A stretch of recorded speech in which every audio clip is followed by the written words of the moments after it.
DAT24F 1003. Nama saya Gavin Shing, kad matrik 04 DAT24F 1048. Nama yang diberi Alima Sarah binti Cik Rosli. Nombor matrik saya 04 DAT24F 1042. Nama saya Nur Amira Iwana binti Nur Azli. Nombor matrik 04 DAT24F 1012. Sekiranya pengarah dan pemegang saham Lapas Omo HDN BHD ingin menamatkan operasi dan membubarkan syarikat secara sah, mereka perlu mematuhi peruntukan di bawah Akta Syarikat 2016. Pembubaran boleh dilakukan melalui dua cara utama, iaitu pembubaran secara sukarela atau pembubaran oleh mahkamah.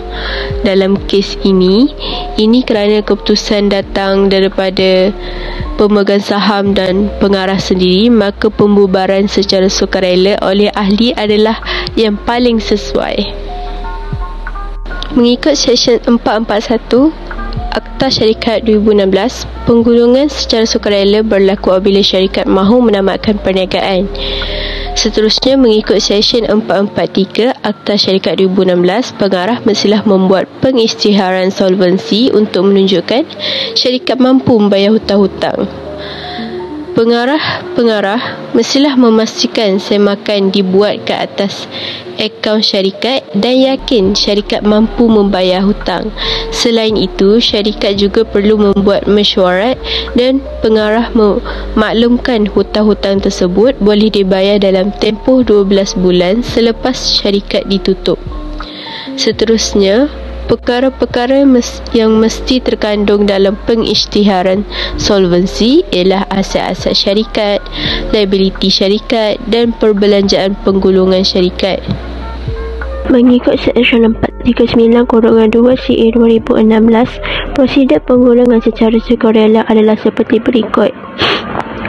Yang pertama, syarikat mestilah menyerahkan satu salinan resolusi kepada ROC dalam tempoh 7 hari selepas resolusi itu diluluskan. Yang kedua, notis tentang penggulungan tersebut mestilah diiklankan di dalam surat khabar utama berbahasa Melayu dan Inggeris dalam masa 10 hari selepas resolusi diluluskan.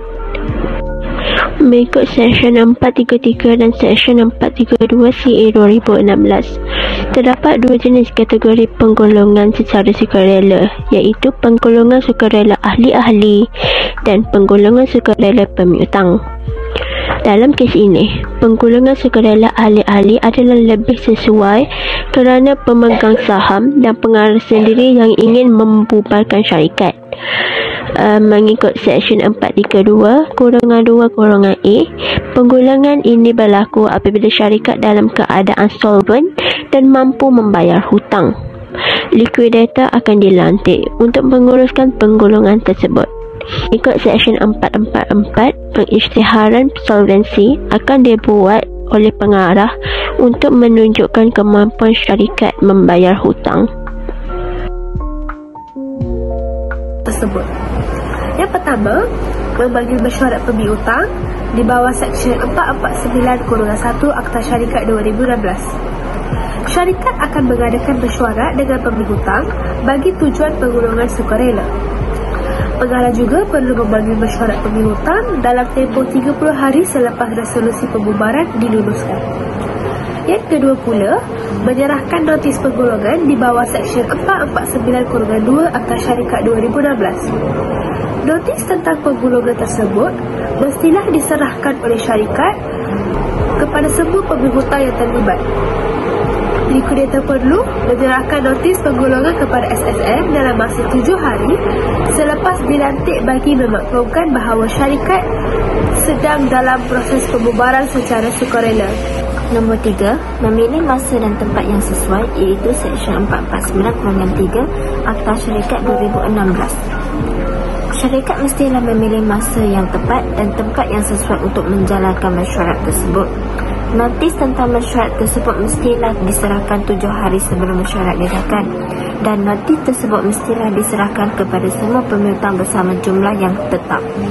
Yang nombor 4, mengiklankan notis dalam surat khabar, iaitu Seksyen 449/4 Akta Syarikat 2016.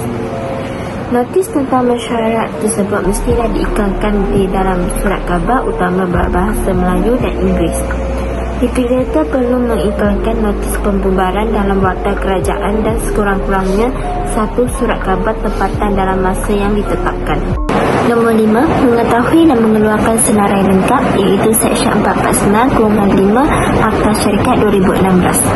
Iaitu pengarah syarikat mestilah mengetahui dan mengeluarkan senarai lengkap tentang pemiutang dan jumlah serta hadirkan mesyuarat untuk perbincangan.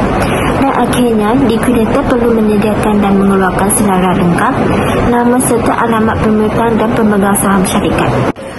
Kesimpulan, yang pertama, jika syarikat masih solven, pembubaran boleh dibuat melalui penggolongan sukarela ahli-ahli di bawah Seksyen 432/2/A Akta Syarikat 2016. Pengarah perlu membuatkan isytiharan solvency, Declaration of Solvency, dan menyerahkannya kepada Suruhanjaya Syarikat Malaysia SSM. Likuidator akan mengurus semua aset, menjualnya untuk membayar hutang dan juga mengambilkan baki kepada pemegang saham. Yang kedua pula, jika syarikat insolven, ia mesti dijalankan melalui penggolongan sukarela pemihutang di bawah Seksyen 432/2/B Akta Syarikat 2016 dan juga peruntukan yang berkaitan. Pengarah perlu memanggil mesyuarat pemihutang untuk membentangkan penyata asset dan liability statement of affairs. Likuidator akan menjual aset syarikat dan menggunakan hasilnya untuk membayar hutang mengikut keutamaan undang-undang.